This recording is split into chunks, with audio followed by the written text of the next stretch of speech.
should be headed towards an island off the northern coast. The terrain's pretty rough, so be careful.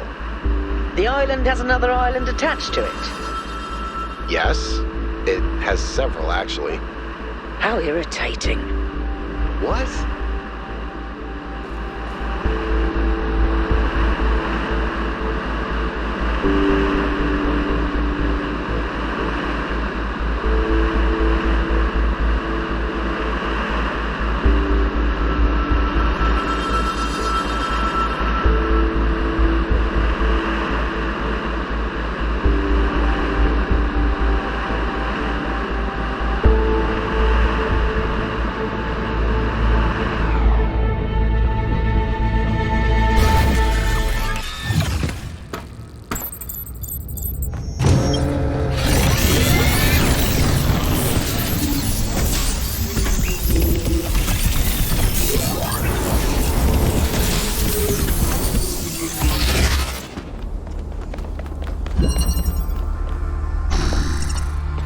What the?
Further insights on the particle clouds, Melville? To be honest with you, Byron, I feel like a caveman trying to study Bose-Einstein condensate.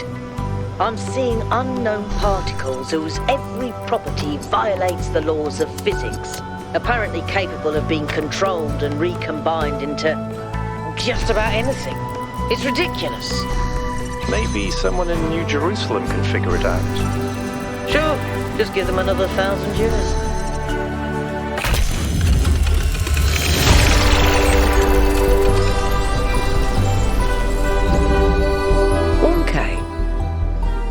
I've been watching you solve these puzzles, and this body replication tech is incredible.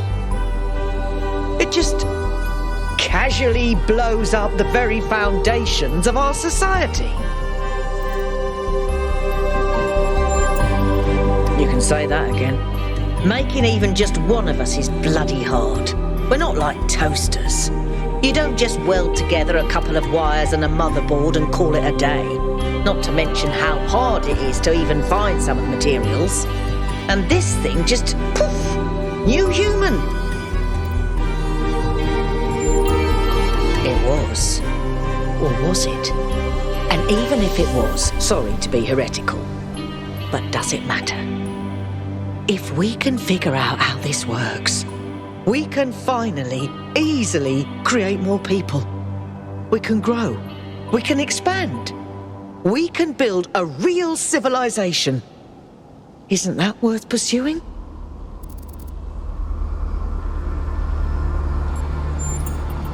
I don't have a poetic circuit in my body, but that's exactly right. People get on my nerves, but without them, the world is boring. Yes, people cause problems, but even the problems they cause are interesting. Don't tell anyone I admitted this, but why do you think I do this job? Without people to populate the universe, what's the point? Anyway, we all need to think about what this means. Glad you and I are more or less on the same page.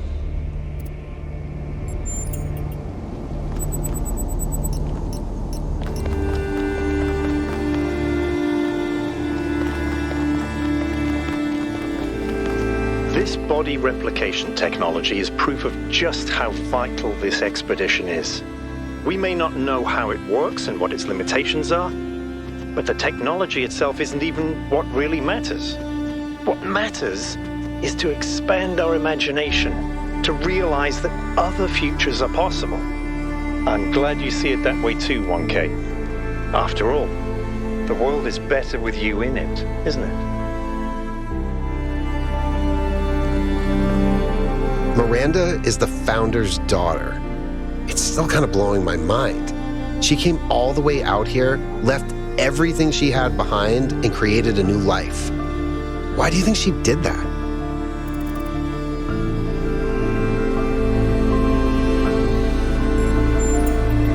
Neither do I. Maybe she was just lonely.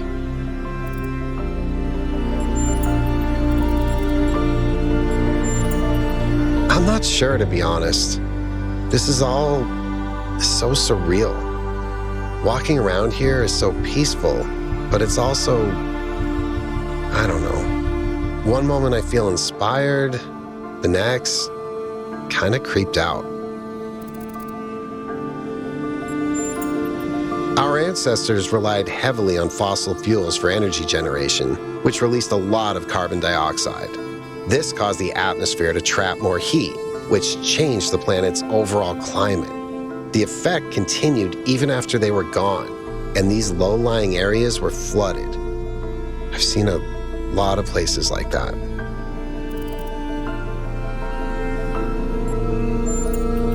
No, I never did. I would have loved to.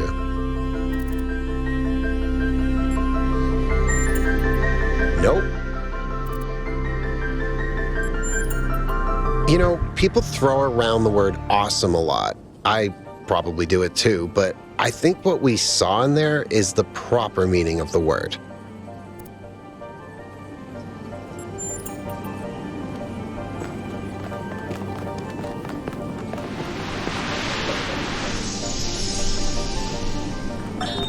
I wonder what it was like when the ancients were still here.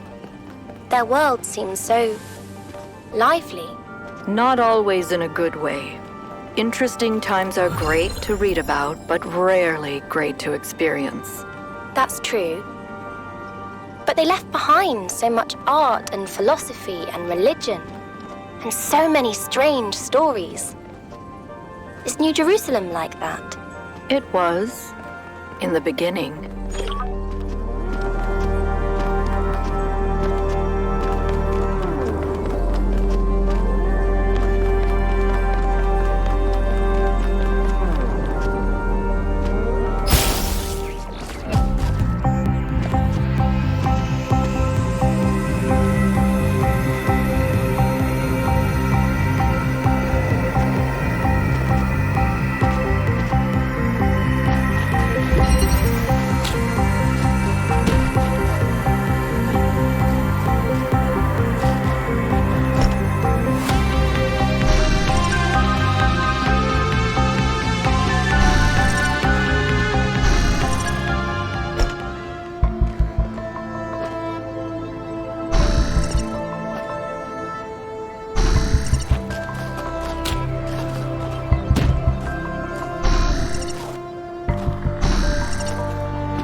We cannot return to the past, but the future can redeem all that has happened.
Everything okay? I sure did. Not as well as Byron, but she was still around when I was born. I remember she came and talked to me after New Alexandria, told me how sorry she was. I never blamed her for that. It wasn't her responsibility. A lot busier than it is now. My most defining memory is that it was extremely noisy, because something was always being built. Got annoying after a while. For some reason, we'd convinced ourselves that New Jerusalem wasn't enough, that we needed another city. We thought it would be easier the second time around. All it takes is a little bit of arrogance and a little bit of ignorance, and people die. It seems like something that could very quickly get out of control. You know that saying about good intentions? If we can solve problems by just making more people, how long before people just become a problem-solving tool?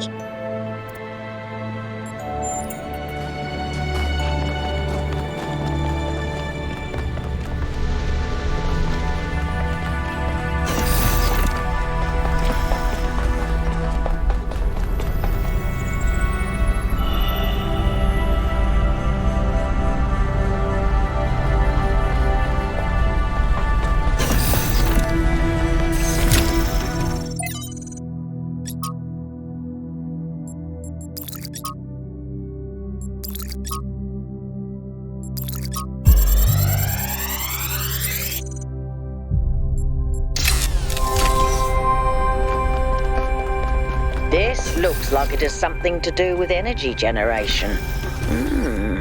Am I reading this right?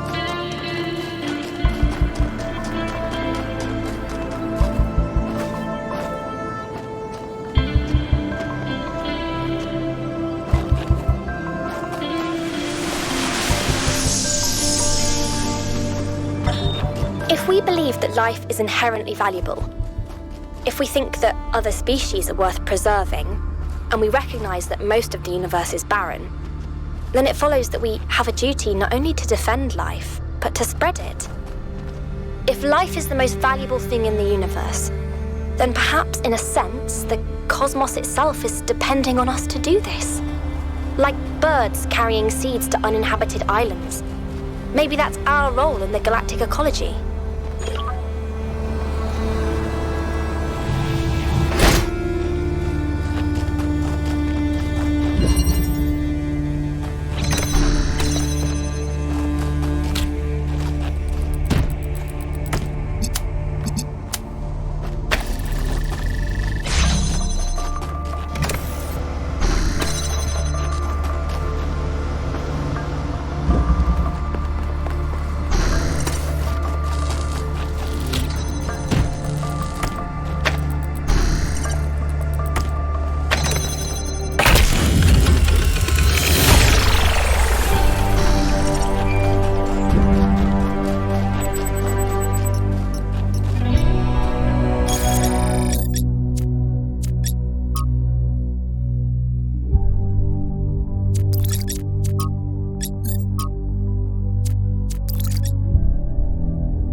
To us who have only just begun this journey of philosophy, the world may seem like a mystery that can never be solved. A great deal has been written since the days of the Seven Sages, but how much of it is truth and how much of it is idle speculation?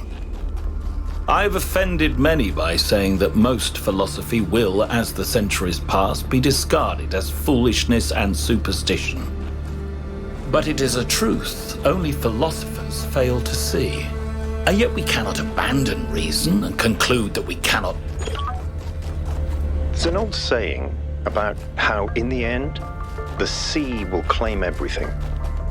I have no doubt that this is true. In the long history of the human species, entire regions have disappeared under the waves. Places like Beringia and Doggerland still echo in our cultural memories. But we shouldn't forget that life began in the sea. We are the children of the sea. And it's not through floods and ruin that the sea will claim everything, but through us. To us who have only just begun this journey of philosophy, the world may seem like a mystery that can never be solved. A great deal has been written since the days of the Seven Sages, but how much of it is truth and how much of it is idle speculation? I've offended many by saying that most philosophy will, as the centuries pass, be discarded as foolishness and superstition. But it is a truth only philosophers fail to see. And yet we cannot abandon reason and conclude that we cannot know anything. Rather, we must accept that the journey towards understanding will be long. And our task is to build a foundation for those who will one day arrive at its destination.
can't imagine spending years in such a desolate place.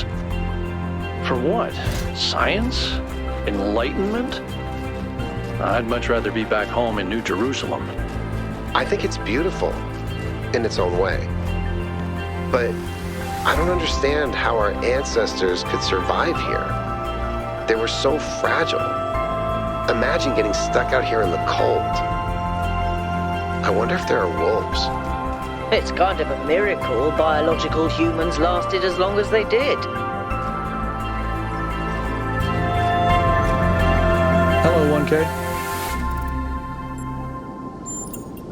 Our ancestors thought they could introduce new species to existing ecosystems, and it never turned out well.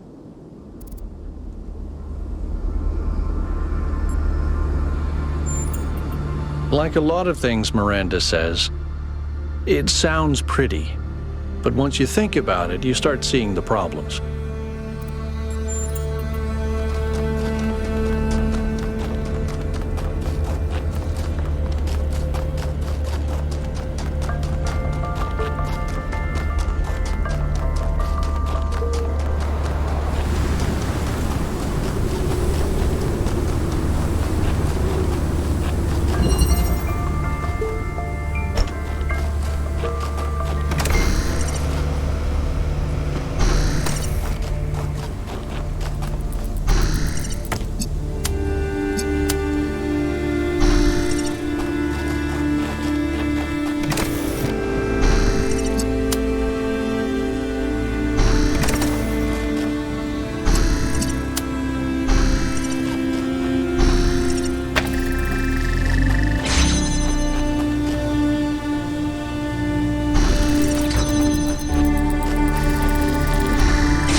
These clouds seems to contain exactly the same amount of energy.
Now, I have to talk science fiction for a bit because I love science fiction, but it drives me nuts.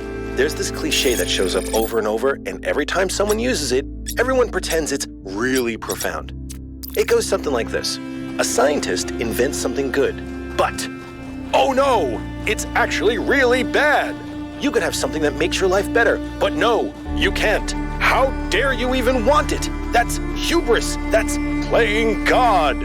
And it's never anything that reflects the real world, right? It's never, oh no, you invented a vaccine for cervical cancer. Oh no, you invented a new class of antibiotics. Oh no, you cured malaria. How dare you? Those diseased mosquitoes are way more important than human lives. How did science fiction become so reactionary? You know, if we all thought this way, you guys wouldn't even exist. At least Alex agrees with me. She has good taste.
As we continue exploring the cold northern reaches of the island, the contrast between the harshness of this place and the softness of New Jerusalem becomes more and more pronounced.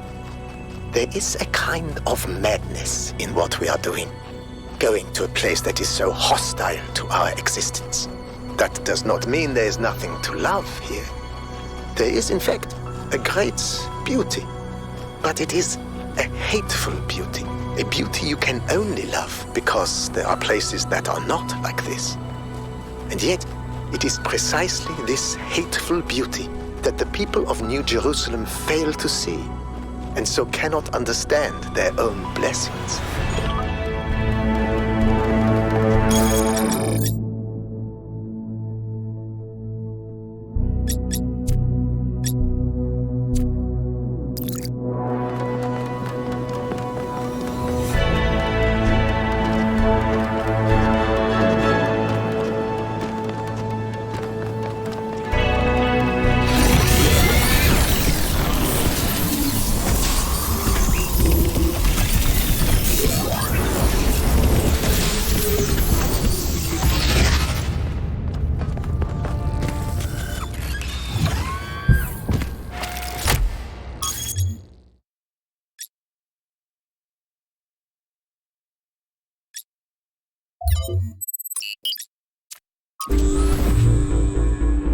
You're on your way to an island. Yes, another island. Sorry, Melville. Well, it actually used to be a valley between the mountains, but it's mostly flooded now. That probably happened long before the founder came here, though. Another legacy of our ancestors. Do me a favor, will you? Look for another one of the Founder's labs. We can't get back into the megastructure without getting to the third site in the north, but I need more information to make more fixes.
tricking the gods to help humankind, Prometheus was punished by being bound to a rock, there to be eternally tormented. The chains that held him were forged by Hephaestus, blacksmith to the gods. Was Hephaestus right to allow his art to be used in this fashion?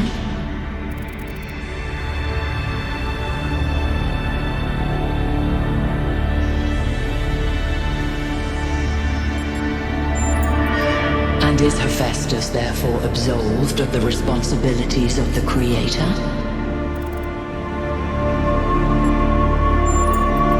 How unusual. Perhaps you are growing wise.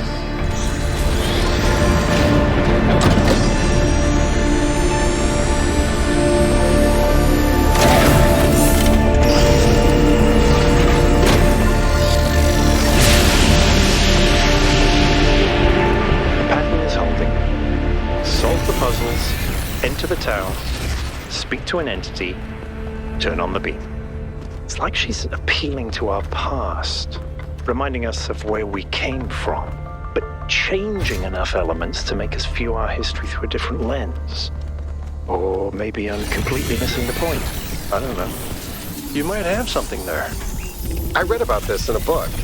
It's called Defamiliarization. Yakut? I think I'm actually impressed.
Strap in, this is a long one.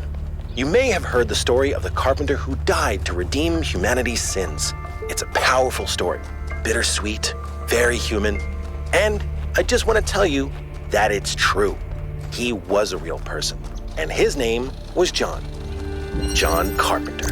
He was born in the year 1948, and he was the coolest filmmaker to ever walk the earth. From Halloween to The Thing to They Live, the totally underrated In the Mouth of Madness, mind you, he just made classic after classic.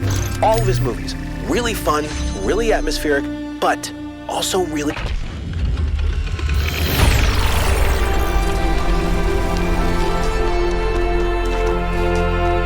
In the beginning, before we built New Jerusalem, we used to explore just like this. Small groups setting out for the horizon, looking for resources, trying to make sense of the world we've been thrust into, trying to find a way forward. It was a hard time, but I can't deny that it was also exciting. I think it's part of our nature to be wanderers. Our ancestors crossed entire oceans on flimsy wooden boats just to see what else there was. Is it weird to feel nostalgic for a time I never experienced? I just think I could have contributed so much more back then. It's not weird, but it wasn't all sunshine. People died.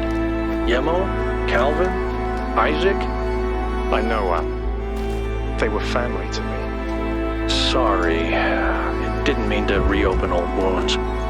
It's a legitimate point, but I don't think it invalidates the sense of wonder we felt. That's what kept us going. Strap in, this is a long one. You may have heard the story of the carpenter who died to redeem humanity's sins. It's a powerful story, bittersweet, very human, and I just want to tell you that it's true. He was a real person, and his name was John Carpenter. He was born in the year 1948, and he was the coolest filmmaker to ever walk the earth. From Halloween to The Thing to They Live, the totally underrated In the Mouth of Madness, mind you, he just made classic after classic.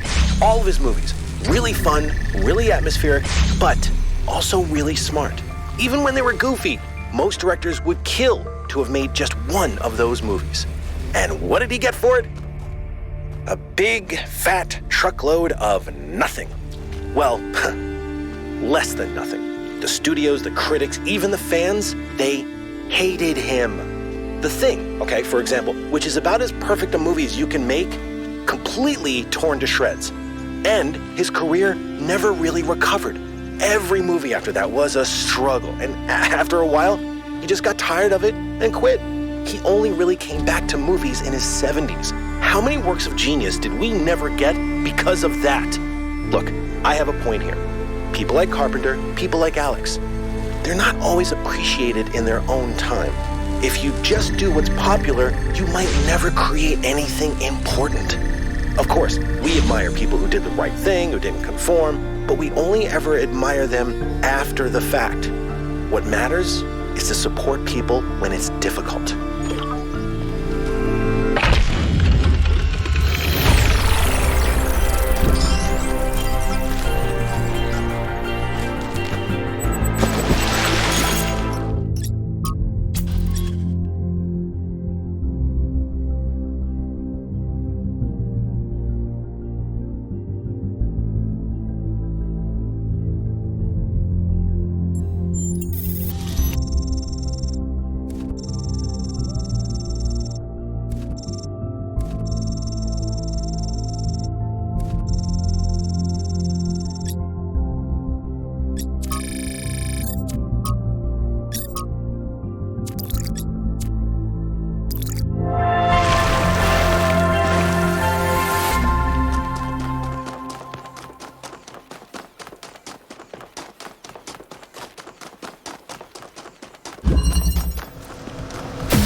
History here that we can't see.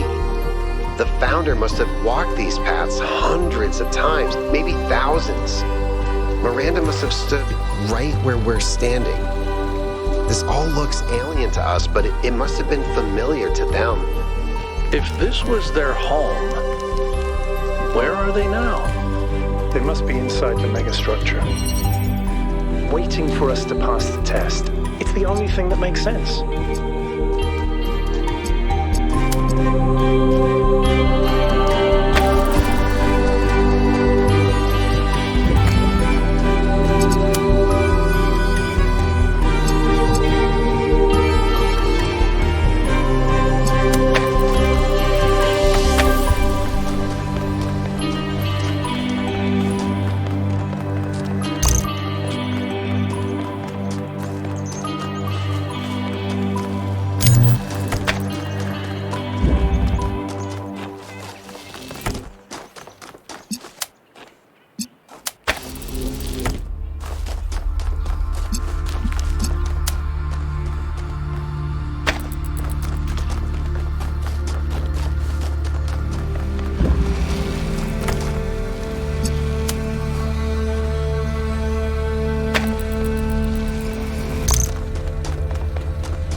workloads continue to be exactly the same.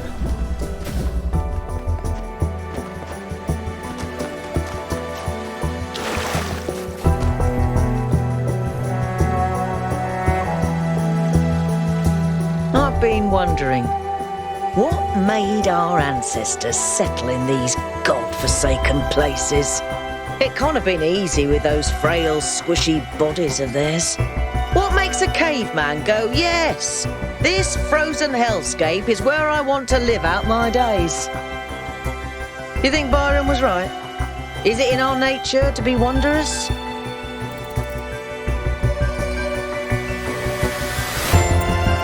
We do, don't we? A species of problem solvers, like Drennan said. That must be why I sometimes find myself imagining building new cities. All right. Of course I did. She and Cornelius were both there when I was born. Neath was just starting to take over back then, and they were still showing her the ropes. Busy. There was always another problem to solve. Did you know that she never upgraded her body? Always prioritised everyone else. That's the kind of work ethic I wish more people had.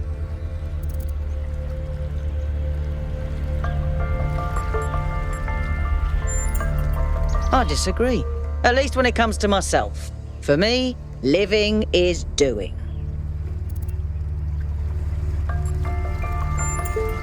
I've never felt the need for a partner as such. I've met a lot of people who do. Athena and Cornelius, Atal and Damien, Sarabai and Hypatia. But that's not really for me. So far, at least. But I do have social needs like anyone. What I like is a pleasant buzz of humanity. Not too close, not too far.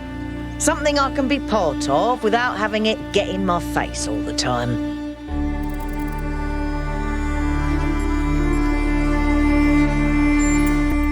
As far as I can tell, anything which is insane.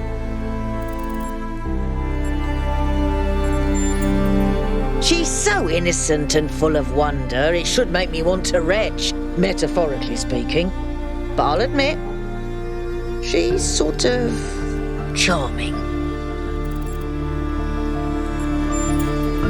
Maybe she just got sick of things breaking all the time. I used to think it was the only safe way forward. Keep things simple and under control. Now I'm not so sure that ever made sense. The data stream overloads? Yes, they could. There are safeguards to prevent that from happening, but these aren't exactly carefully controlled circumstances.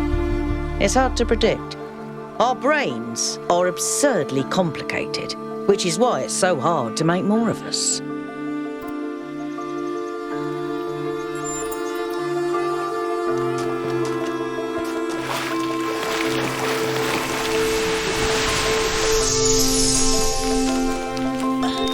Is it possible that on some level, people want to believe that everything's going to get worse? That it's comforting to think that humanity is bad and every solution will just go wrong? Because that way you're never responsible. You never have to take on responsibility for anything outside yourself. Never have to grow up.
Melville?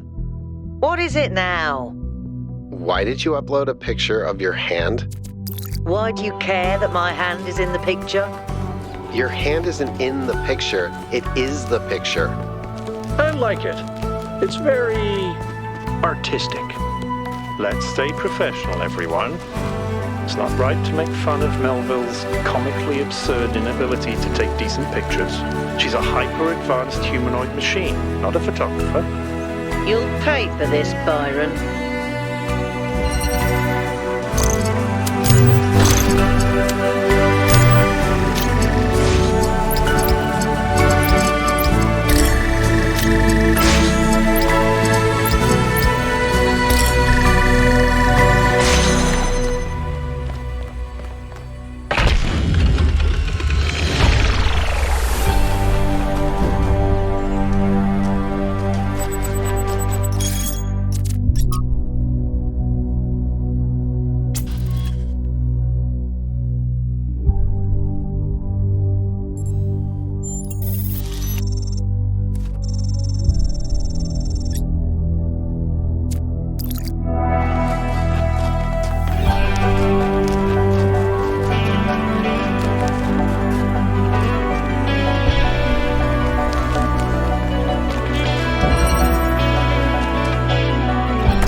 Congratulations, 1K. That was a hard one.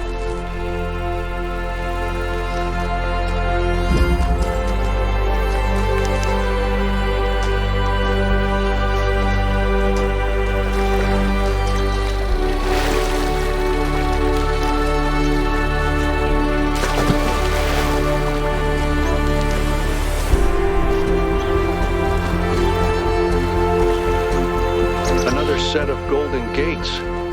These must be connected to the ones near the megastructure. There was a harder set of puzzles in the simulation, right? And maybe they're like that. I know 1K is probably like, yay, harder puzzles! But to me, that sounds like error code 704. No thanks. What is freedom? Is it merely to be ruled by those who speak one's language or share one's customs? No, that is merely a more convenient servitude. Is it to have no obligations, no loyalty? No, that is not to be free, but to be alone. What of freedom from hunger and thirst? Here we are closer to the truth. For freedom requires life. But one may have all the meat and all the wine in the world and still not be free. The most important freedom of all is the freedom to speak one's mind, to make one's thoughts public without fear, and so participate openly and boldly in democracy. It is the freedom of the dissenter and the gadfly, the rebel and the fool, that is the true measure of whether a city is free.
utopia is impossible, but the future that is possible will seem like a dream to those who are alive now.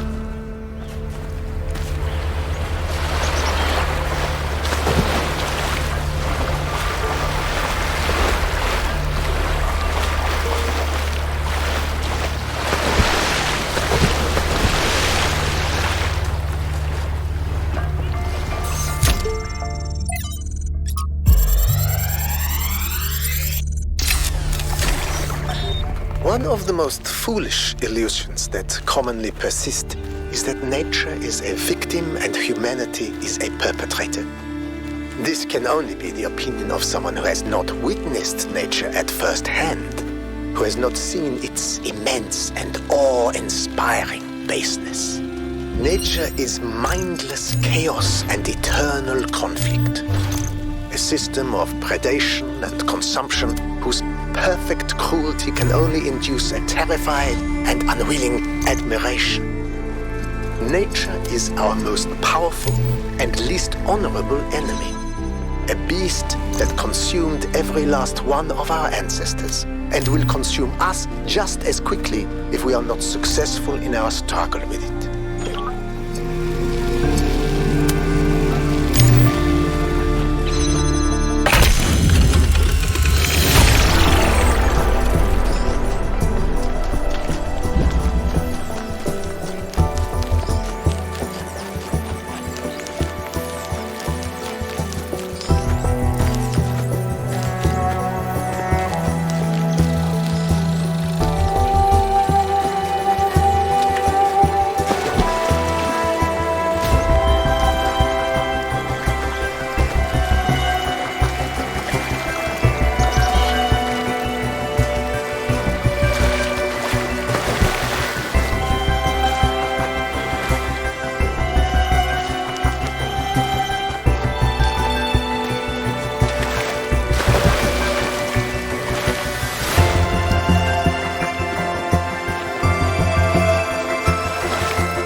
Creature of clay, you have taken another step towards the flame. Before you continue, ask yourself, have the gifts of Prometheus ever truly benefited your people? Or have they brought nothing but strife?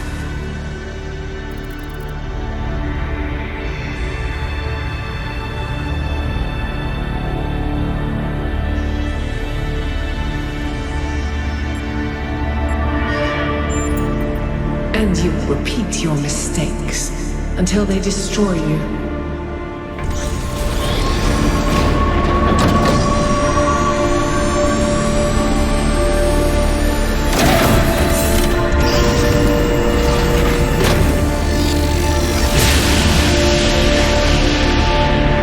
I've been thinking, there's 3 towers per cardinal direction and 3 entities. You'd think it would be symmetrically arranged, 1 tower per entity, right? But we haven't seen Prometheus at all. We're built to find patterns. Maybe we're trying to find patterns where there aren't any. 1K, please investigate the coordinates I'm sending you.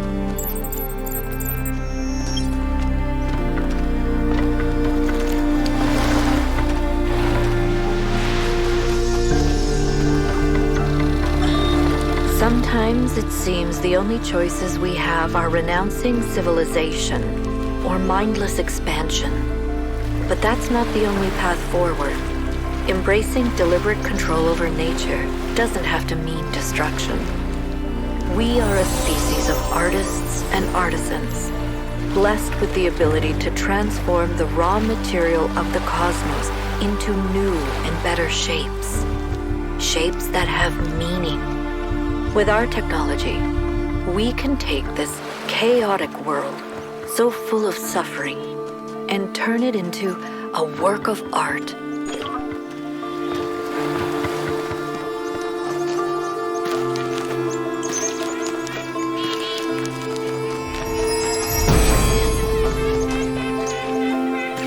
None may know what came first, error or sin, and yet every choice depends on it.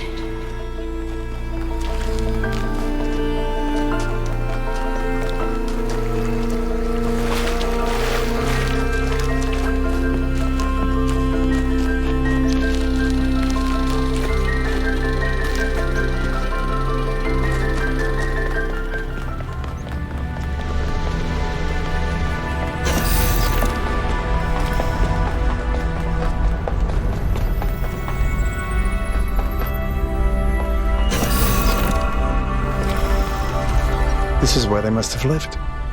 Athena and Miranda. You know, for a moment, I almost expected to find them here.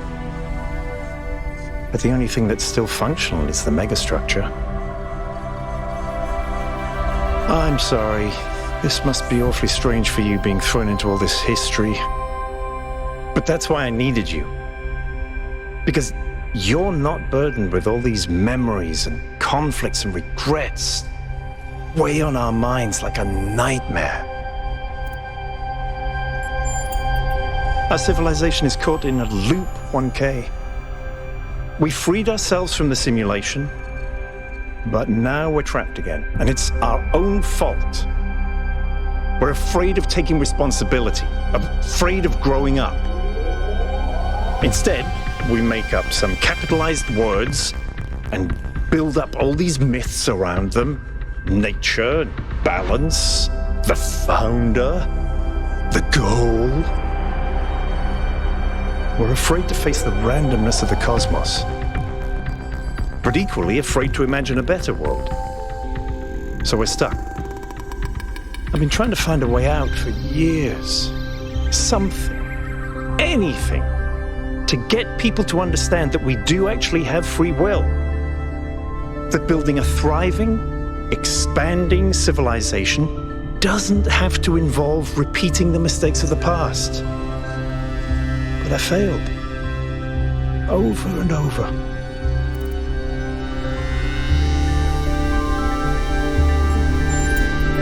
Yes. Because this is something unexpected. An anomaly. Everything we found on this island challenges who we have become. It shows us that different answers are possible. And maybe that can break people out of the loop. All we need is a spark. Maybe that's why she made all this, the puzzles, the towers. A way of jolting us out of our complacency.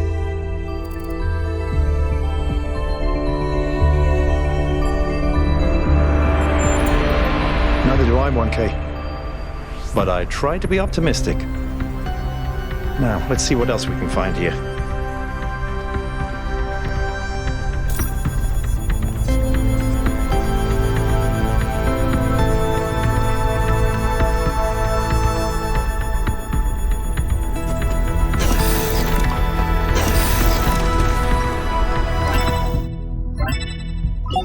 Melville, eyes on 1K's stream.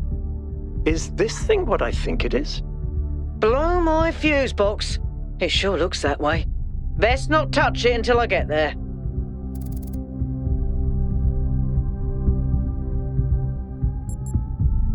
You have no idea what you're dealing with, 1K.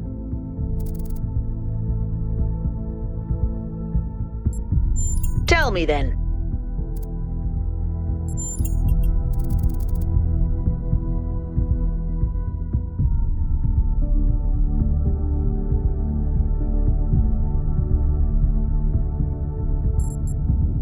That's actually pretty close. I think it's a somnodrome. It's a sort of analytics tool for processing mental data that Melampus streamed up. But all he ever did was sketch out the theory. As far as I'm aware, he never actually built one. Looks like the founder gave it a go. Well, what we know is that our deeper algorithms are hard to pass. Melampus stipulated that the computational power to interpret them in real time would always be beyond us. But in theory, the Somnodrome would interpret that data and loop it directly to our senses. People were hoping to find answers to the big questions by having a conversation with our own subconscious. If you ask me, it's solipsistic at best, and pseudoscience regardless. That may be. But if the founder figured it out, then that device could be an extremely important discovery. I would advise against it. You may have survived all those data stream overloads, but interface with that thing and you're liable to get bricked. Not to mention risking the data we could get from it. Sorry, Melville, but if 1K wants to do this, I won't get in the way. It's his decision. Understood. But if 1K starts to smoke, don't be slow to pull the plug.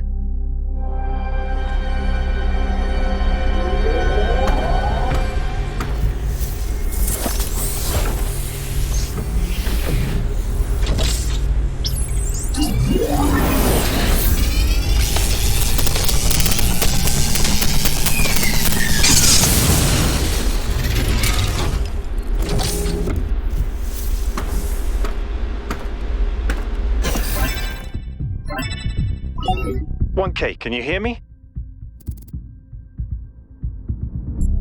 What did I say? You fried it. Who knows what data we've lost? Melville, I still think it's worth you coming here to take a look. 1K, let's pack up and explore the rest of this lab.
singularity sustained itself longer this time.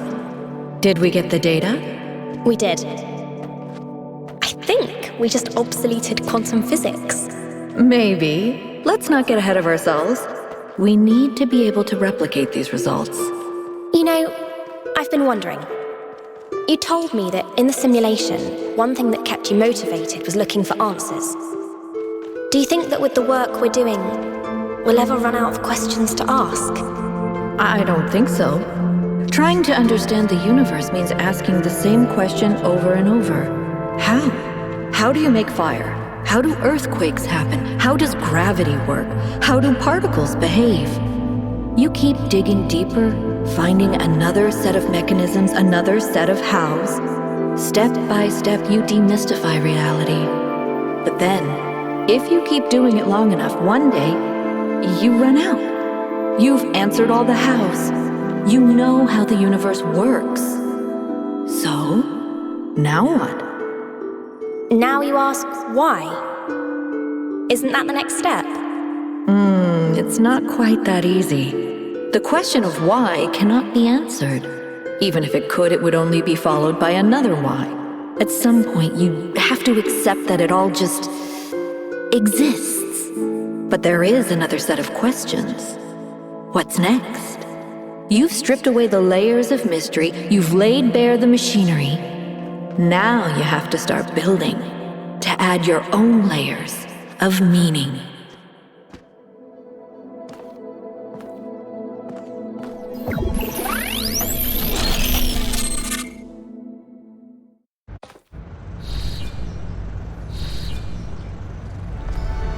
Are you okay? You overloaded again. Yes, I saw. It came through on your stream. Strange to hear her voice again. But that was her. The way I remember her. The real Athena, not this imaginary founder.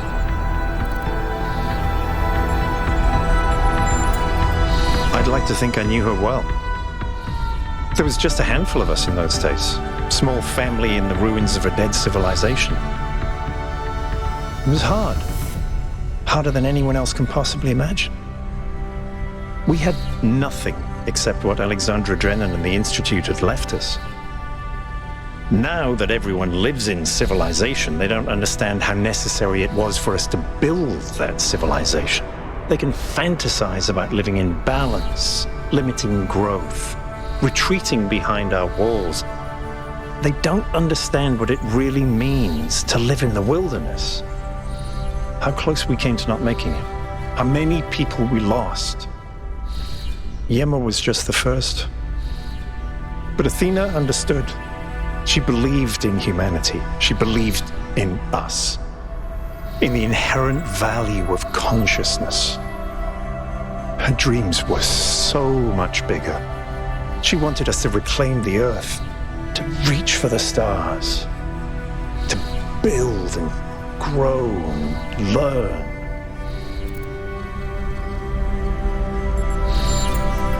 The city was already changing before she left, turning inwards, forgetting the future. Once she was gone, other people shaped her memory, turned her into the symbol they needed. I understand all that, as depressing as it may be. What I don't understand is why she didn't tell me. If she came here to do all this, why didn't she bring me along?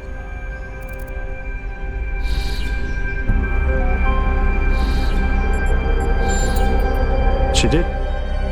She must have. I just don't understand. But if all this is a test, maybe there's an answer waiting for us in the megastructure. Speaking of which, let's get back to exploring. Melville should have reconnected the next station by now.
1K, what's up?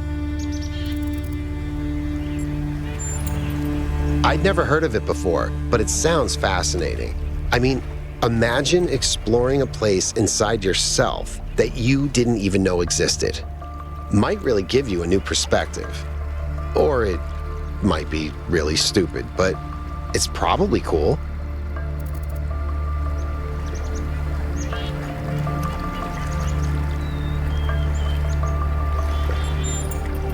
I don't get involved with that. I think we should discuss everything openly and then vote, not play games behind each other's backs.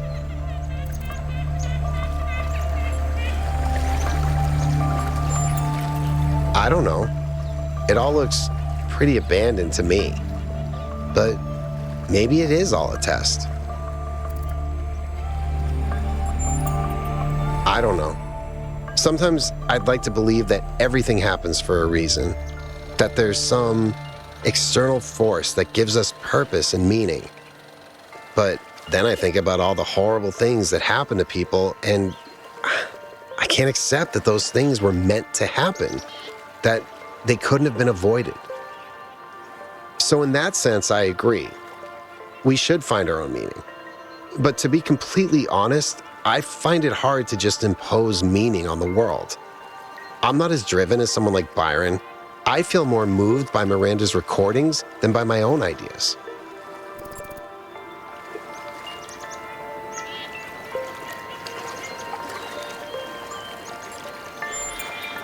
I like that.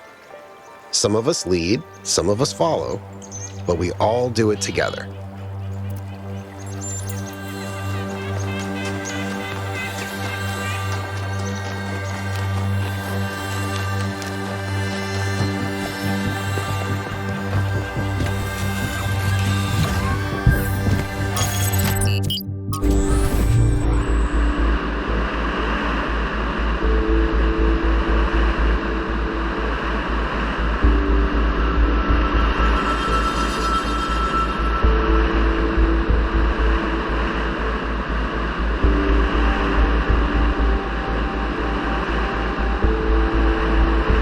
This area looks flooded as well.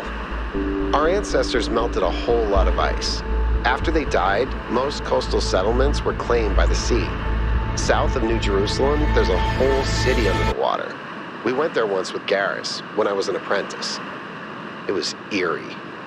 That's exactly why the founder created the goal. When you go past the limits, this is what happens. Mother Nature always gets her revenge in the end. This isn't revenge, Al.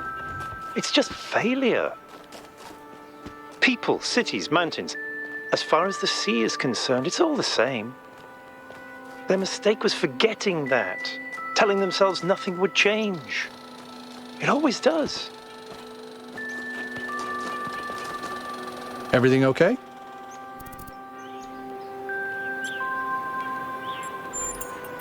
Sure. I think there's plenty inside each of us to explore, and it might give us a new perspective. Will it really answer all the big questions? I don't know, but it might help. Assuming what we heard really is the founder, I think the world is already a work of art. We don't need to improve it.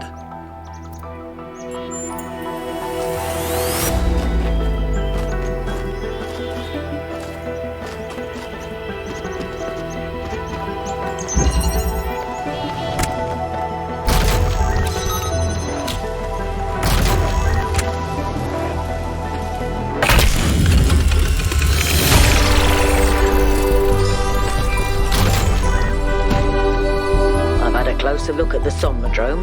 You know, the one that 1K fried. It's based on the original prototype with some modifications.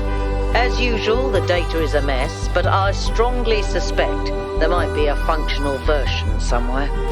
I know some of you have heard stories about the answers this device might reveal, but please remember, that is not our main priority here. Keep an eye open for it, but focus on finding Athena.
cannot be found. It must be built.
You may wonder why I insist on these unsanctioned, unplanned expeditions. Some think it is because I hate civilization and prefer to lose myself in nature.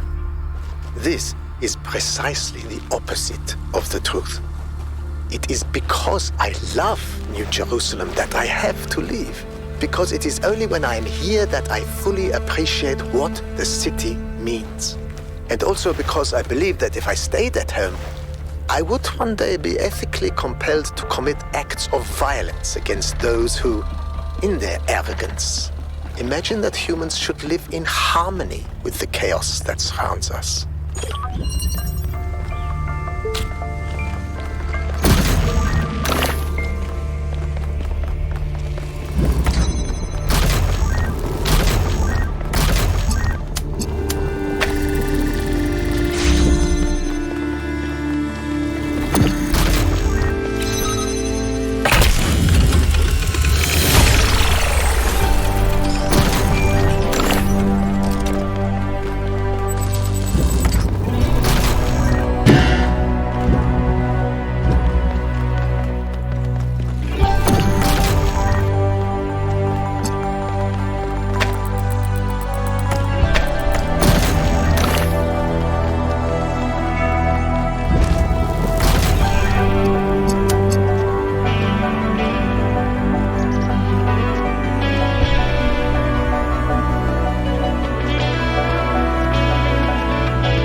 Yes? Yes. She could be talking about a gravitational singularity, like the point within a black hole where density becomes infinite and space-time breaks down. But the term has other applications too.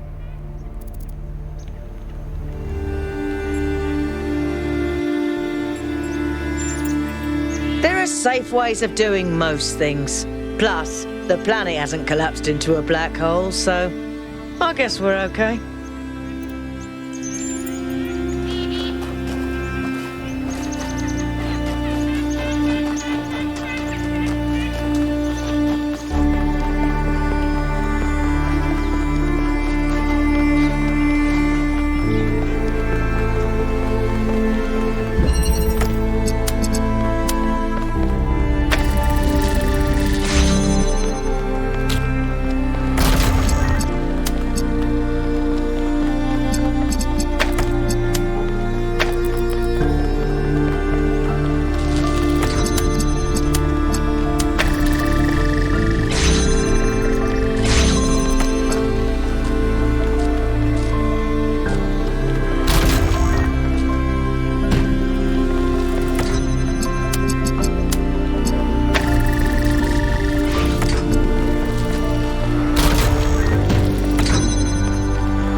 Wandering around these landscapes, solving puzzles, in a way, 1K's experience must be very similar to Athena's in the simulation. There's one difference, though. Athena was alone.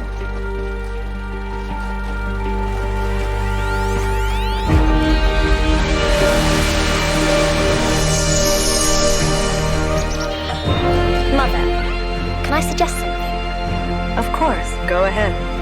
The southern part of the island is completely dead. No animals, no plants. The soil is too alkaline for anything to live except bacteria. Yes, that's why it's a good location for some of the experiments. Well, if we want to show that we can make the cosmos more beautiful, then why don't we start there? The desert doesn't have to be dead. If we modify the conditions, life can thrive there. And that could be the first step towards spreading life to other worlds. What do you think? I think that sounds like a plan.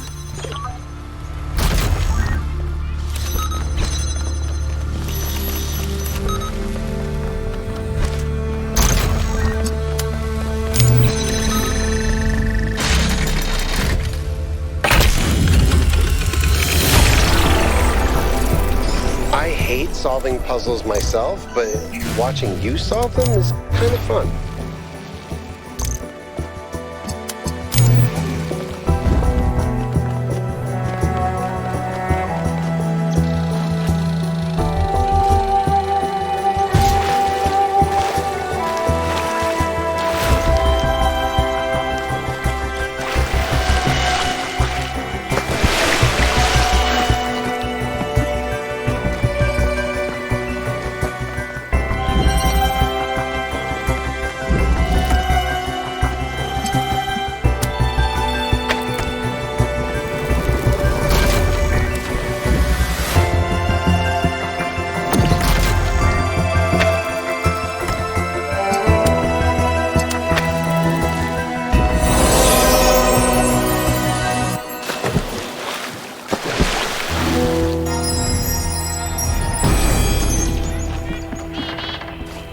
Horses are broken, not taught.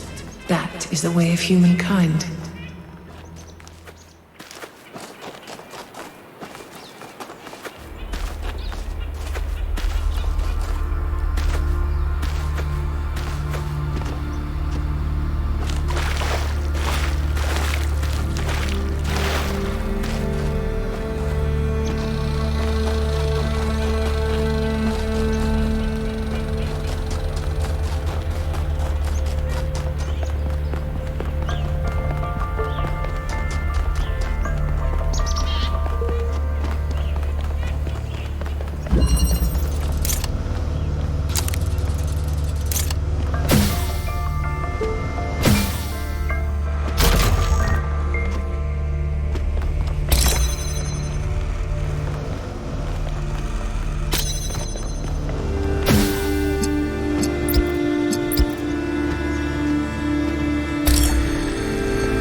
Think about how many cities there are out there under the ocean. Cities where people lived for thousands of years. Cities with their own history, their own culture. All of it lost under the waves. If they'd been less greedy, they could have kept all that. I don't think we can pass moral judgment on an entire species based on the decisions of a handful of leaders. But I do think they made a mistake. They stopped caring about what they built. They stopped seeing the romance of civilization.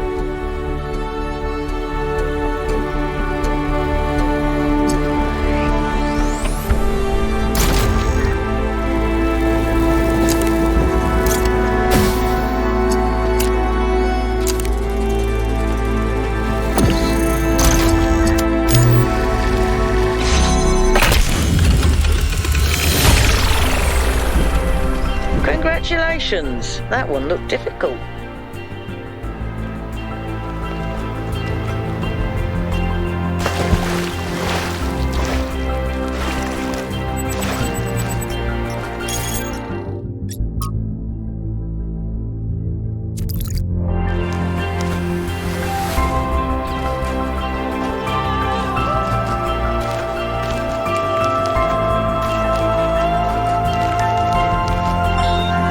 Of late been told much about what the citizen owes the city.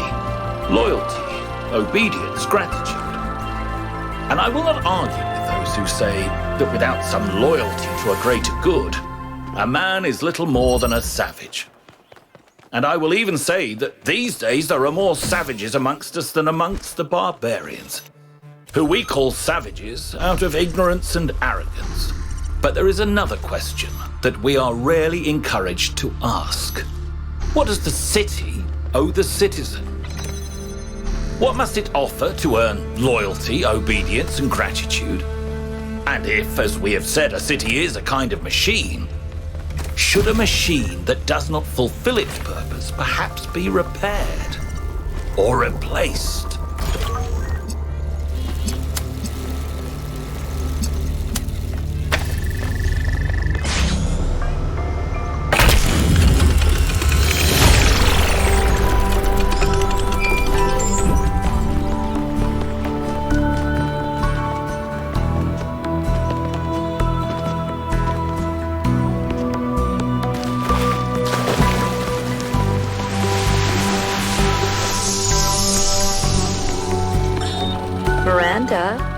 Would you like to play a game? A game? That sounds like fun. It is. Remember what Alexandra Drennan said about games? They're part of what makes us human. Exactly. And this is a game Alexandra Drennan designed when she was still in school. It's based on her favorite book. Have a go.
Something I really like about Alex, one of the reasons why I'm here doing this, is that she's really humble. She has this incredibly positive view of humanity. She believes we can accomplish anything, but it's not about her. She doesn't think that she's smarter or better than anyone else. She just looks at us as a species, and even though she can see how small we are in the grand scheme of things, she thinks that we could conquer the stars and give meaning to the universe. Even now, even when none of us are going to live to see it. Isn't that awesome?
friend, and heed my words. Beware Pandora. She is nothing but fear and despair, and she will do anything to prevent you from reaching the flame. It is she who disrupted the trials of the Sphinx, and who bound me in the...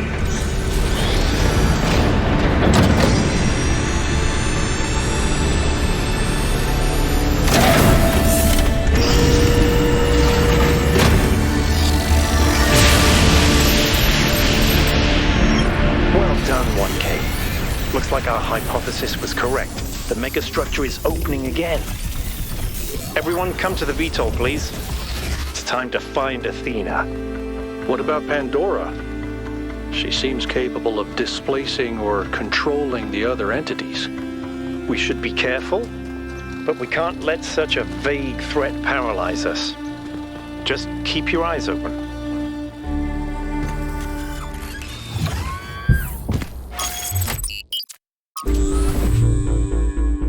There's something I've been thinking about.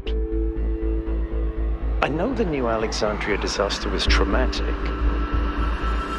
I know accidents like that make us think that it's best to stick to what we have. But what about all the accidents that have happened in New Jerusalem that nobody talks about? The collapse of the Wachowski building. The Calvin Street explosion.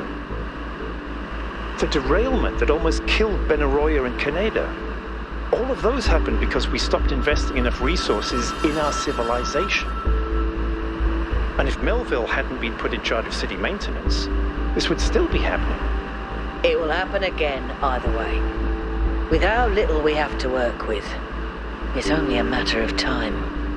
You see, there may be a price for pursuing progress, but there's also a price for not pursuing it.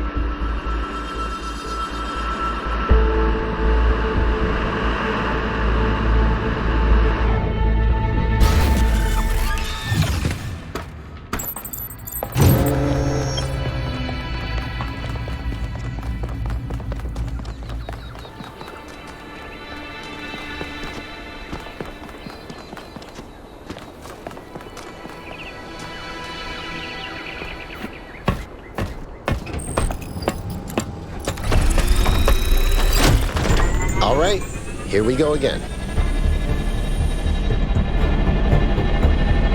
Our main objective is to determine the relationship between the megastructure and Athena. Did she find it? Did she build it? Why was she here in the first place? Explore, dig up anything you can. We need to start finding answers.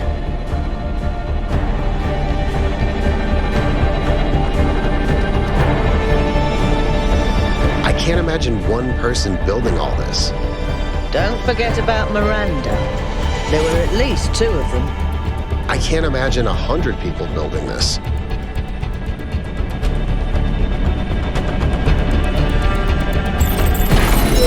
All right, everyone. Have a look around, but stay in touch and be careful. 1K, can you stay a moment? I'd like to talk to you.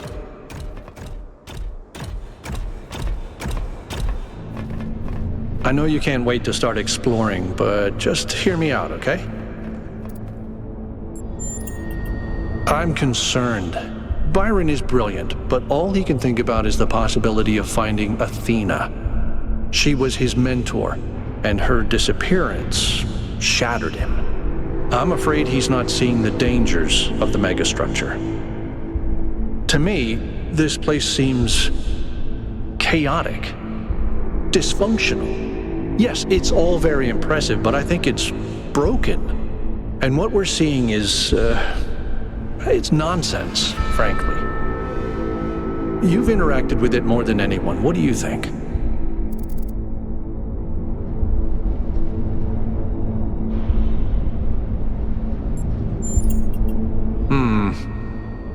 I don't see it.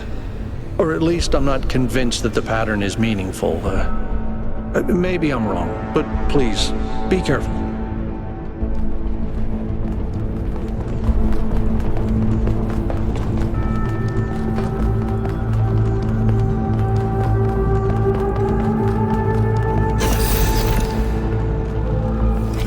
I'm headed deeper into the megastructure. Not quite sure where I am.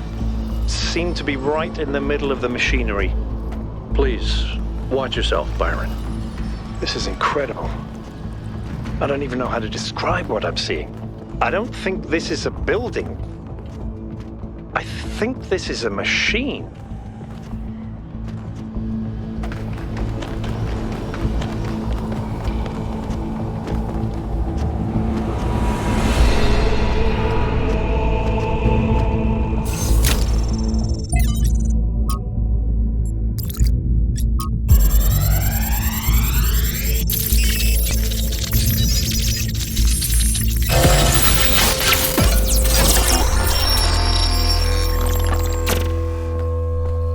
Why don't you just tell people that they're wrong? If you tell them the truth, they'll listen. It's not that simple. Straton wrote that the most common error we commit is to think that ideas determine reality, when in fact the opposite is true. Ideas follow from material conditions. Belief systems are formed to explain and justify the way we live. We did not have kings because we believed in the mandate of heaven. We believed in the mandate of heaven because we lived in monarchies. But we have free will. Oh, free will isn't the same as freedom, Miranda. We're not free from the constraints of reality or history. I was shaped by the simulation. New Jerusalem is shaped by its limitations. So, what? We're just trapped? History can only go one way? Maybe, maybe not. The question is, how do we free ourselves? How do we build a world where our ideas do shape reality? That's why we came here.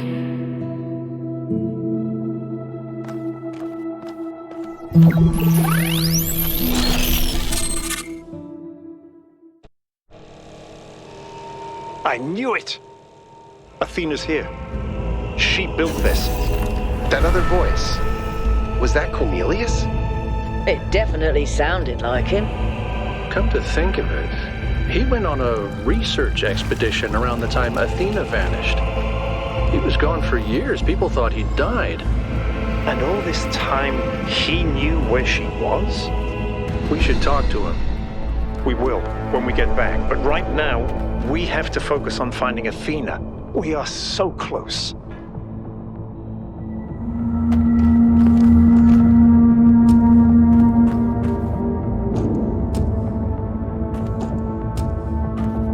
Are those surfaces magnetic? Nope, it's anti-gravity. Your coot was right. I should have known.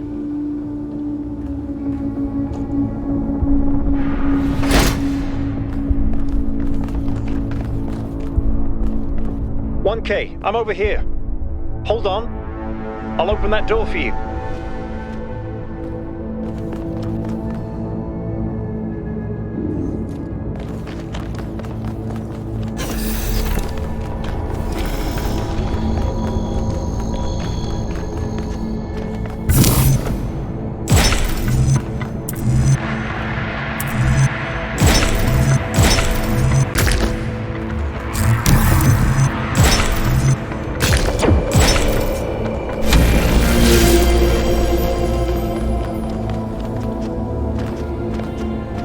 Same pattern as before. 3 beams, 3 receivers. I guess we know what to do. Be careful. The sheer amount of power running through this place. I'll take care of this puzzle. You do the other 2, okay? This is kind of fun. Maybe Alexandra Drennan was right. Play is part of what makes us human.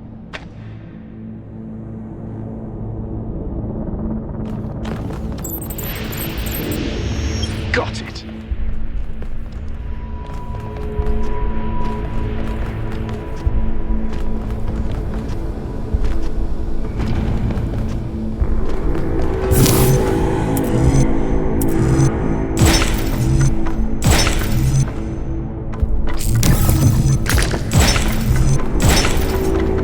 Melville, is there anything in the system that could tell us where Athena is? I don't know.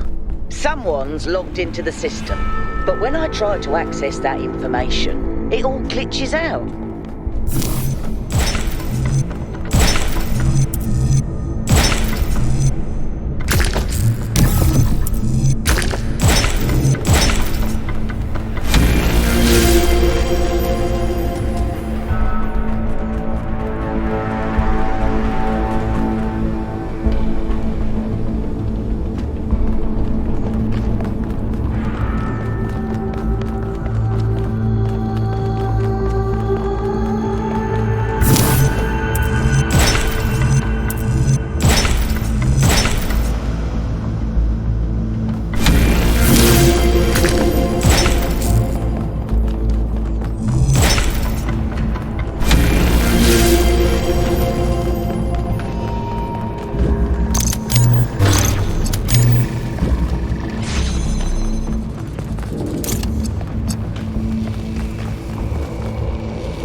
anyone, but I think the ground is shaking.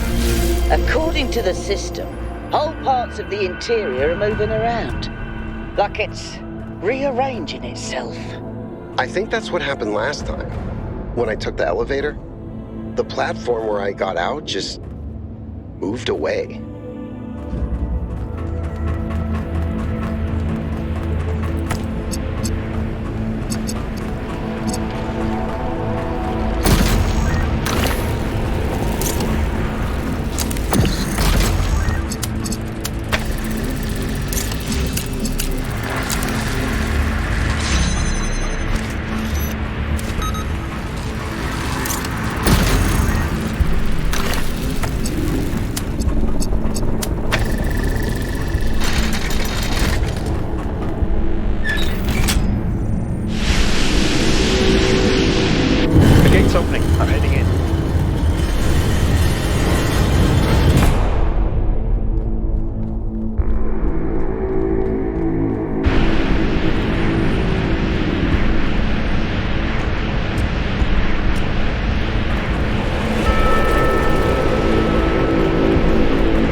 This is fascinating.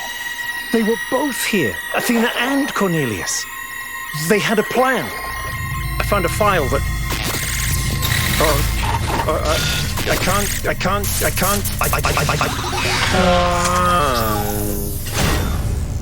Byron's trapped in the overload. He's failing to disconnect. The whole system's going haywire. 1K, get out of there! Everyone back to the VTOL!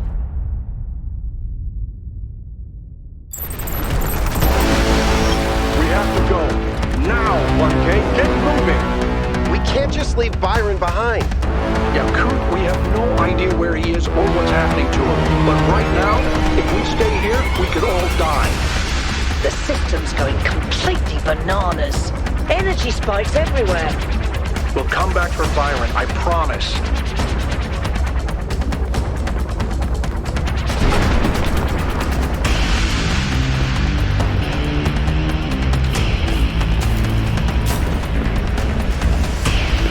What have you done, you fools? Mortals are not meant to tread these halls. Why will you not heed my warnings? I am not trying to harm you, creatures of clay. All I wish is to protect you and the rest of your kind. What more must I do to make you understand? If you cannot be reasoned with, I must bar your path.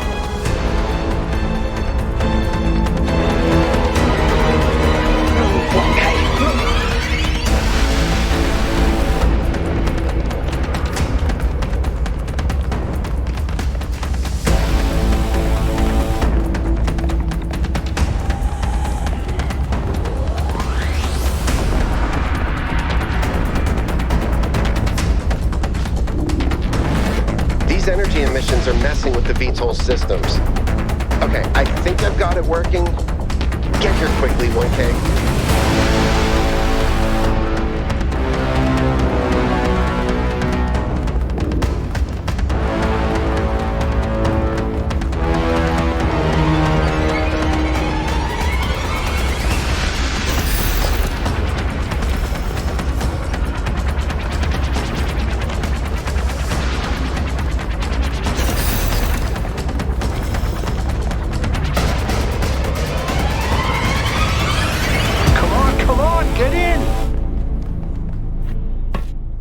Get us out of here, Yakut.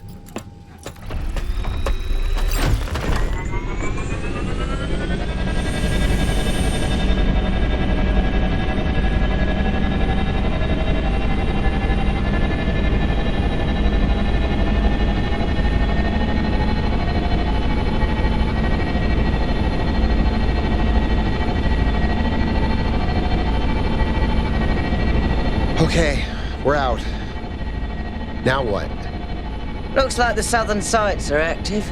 The readings are strangely jumbled, though. Should I set us down? Yes, but just to drop off Melville. What?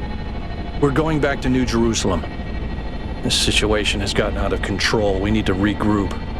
Rushing in blindly isn't going to save Byron. But we also need someone to stay here and keep an eye on things. Melville, that's you. All right. I'll see if I can make any sense of these systems while you're gone. Just keep a safe distance, okay? Will do. Good. Well, 1K, I guess it's time for you and me to take a nap.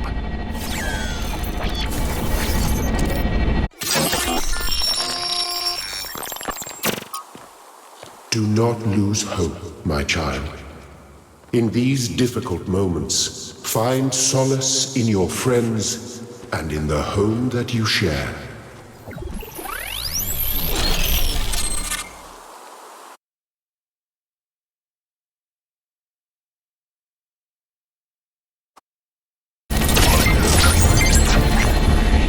Here we are. Got an update from Melville. The power spikes are continuing, but no news from Byron. All right. Thank you, Yakut. You get the VTOL ready for the next trip. I'll talk to the mayor. 1K, please head over to the Museum of the Simulation and talk to Cornelius. Let's see what he has to say for himself.